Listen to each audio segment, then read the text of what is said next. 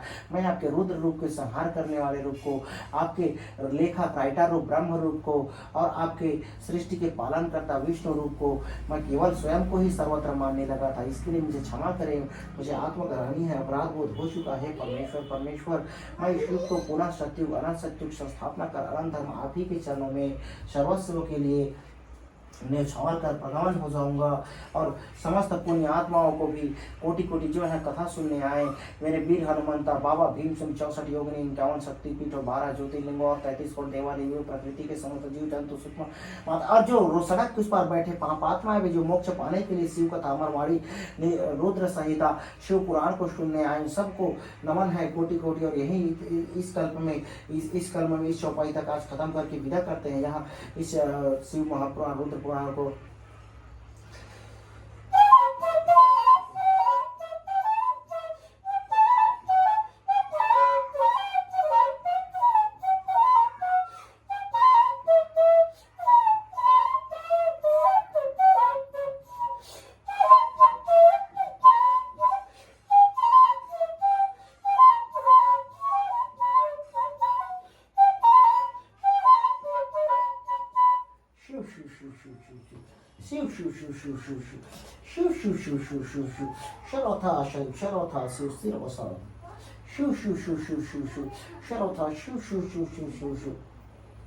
विष्णु रूपा कल्क रूपा जगन्नाथ रूपा कृष्ण रूपा अनंत शंखनाद शंख ध्वनि स्वांत परमेश्वर परमेश्वर परमेश्वर परमेश्वर